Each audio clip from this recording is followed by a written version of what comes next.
The year was 1987. Okay, maybe this video doesn't need an intro.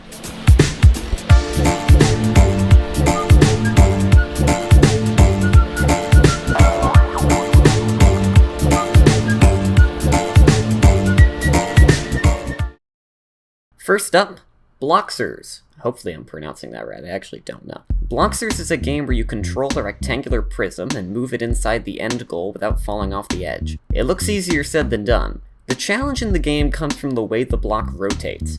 You'll have to constantly think about the orientation of the block because of how narrow the pathways can be. This is a perfect example of how a puzzle's difficulty can come exclusively from the intricate level design. There are some brilliantly designed stages in this game that really require some thinking and planning ahead.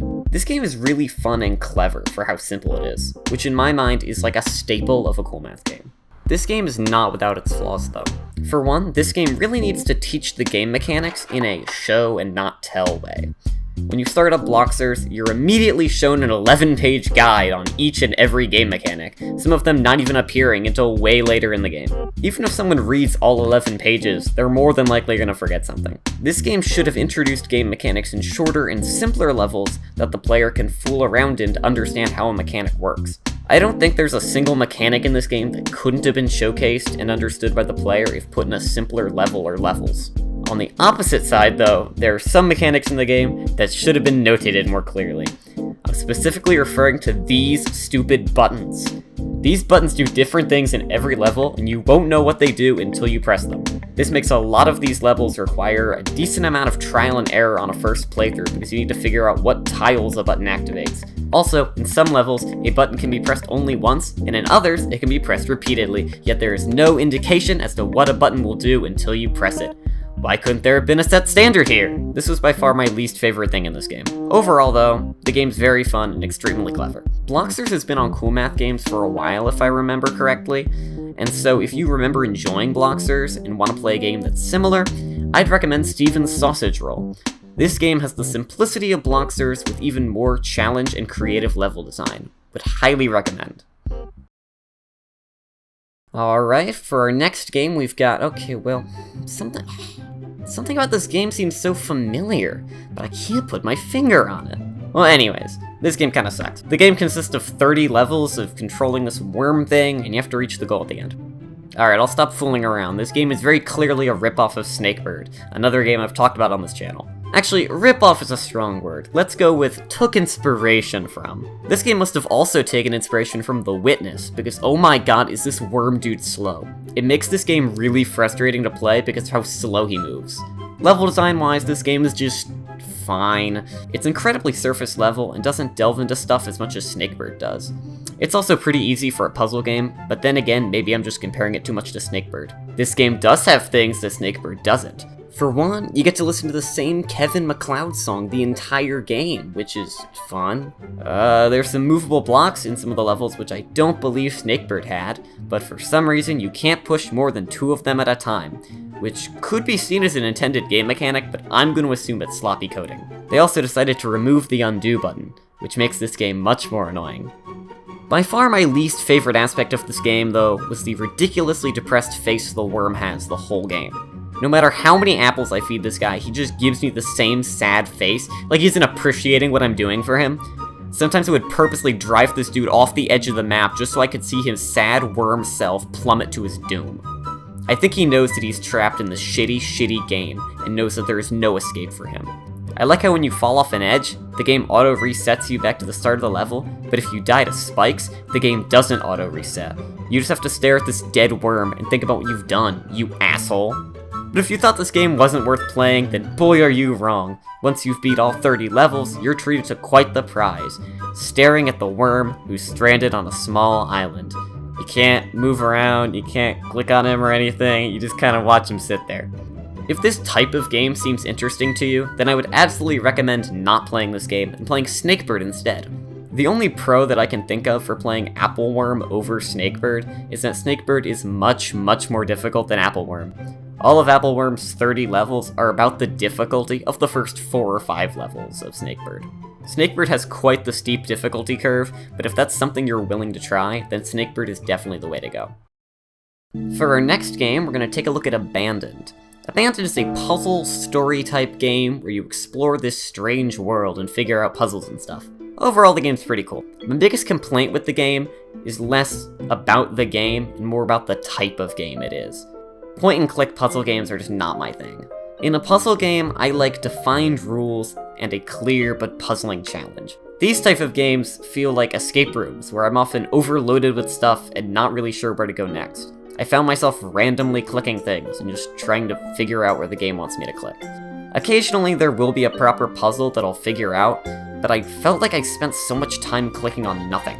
It's hard to discern what is a detail or object that I need to pick up or do something with, and then what's just aesthetics.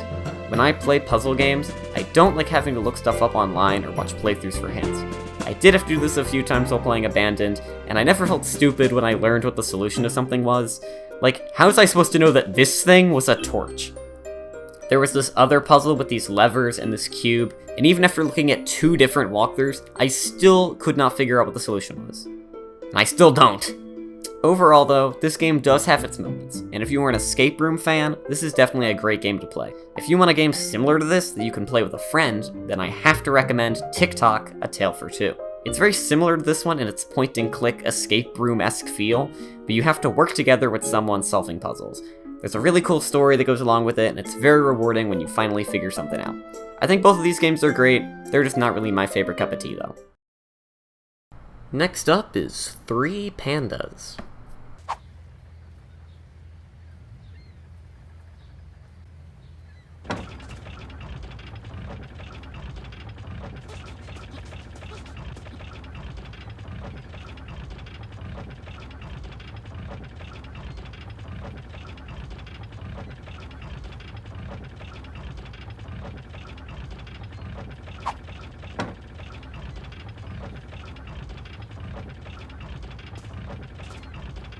Yeah, no, this game sucks. Next up, Blue. Blue is what I think of when I think Coolmath game. I remember playing a lot of games similar to this when I used to go on Coolmath all the time. In these type of games, the goal in each level is the same, but the way that goal is achieved is different every time. In Blue, your goal is to make the screen blue. You do this in a different way in each level. These type of puzzle games could be seen as similar to the point-and-click ones from before, but I like Blue because while there isn't a consistent set of rules, you are extremely limited on what you can or cannot do, and the puzzle is figuring out the gimmick in each level. Because your options are so limited, you just kinda keep trying different things until it finally clicks in your head. I personally like the puzzles that act as callbacks to previous levels that either use a similar solution as before, or an entirely new solution. This game is really creative and has a lot of fun ideas packed into it. I really appreciate the hint button placed in the corner. I had to use it a couple times when the solution to something was unclear. The more times you click the button on a level, the more specific a hint gets, which I think is a great way to prevent people from looking things up and allowing them to solve the puzzle on their own with a small bit of help. Also, this game has a banger soundtrack, which does make these puzzles so much more fun to play because you're just jamming out the whole time. I really can't think of another puzzle game like this. I do remember the name Bart Bonte, hopefully I'm pronouncing that right. He's the creator of this game, and I remember him from other Coolmath games that I used to play. So I guess he still got it. I would absolutely recommend this game. The final game we're going to look at today is called Jumpless World. The gimmick of Jumpless World is that you control this little guy and can only gain height by creating these little pillars underneath you.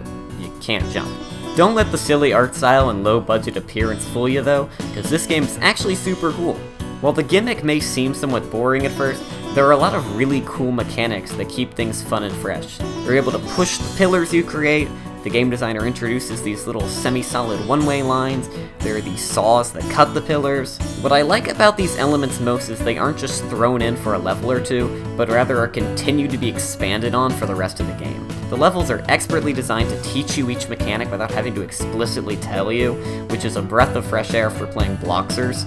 These types of 2D puzzle games are some of my favorite to play. My biggest criticisms would be that the sound effects get pretty annoying, but since you can turn those off, it isn't too bad. I actually really like the sort of low-budget feel to this game. It gives it a created in a 48-hour game jam kind of vibe, and I wouldn't be surprised if that was the case. Overall, I think this one might be my favorite game in this video so far. I really can't think of another game like it. Welp, it seems the Coolmath games is as much of a mixed bag as it has always been.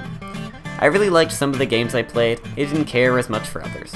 Obviously, a game that's playable on a web browser, it's gonna have its limitations, but there are games on here that are legitimately fun to play. There are games that I've paid actual money for that were less fun than some of these ones. This video doesn't really have a thesis or anything, but there's definitely something to be learned here. So many of these puzzle games I played seemed to be passion projects made by people that weren't looking for profit, but just wanted to make something people would enjoy.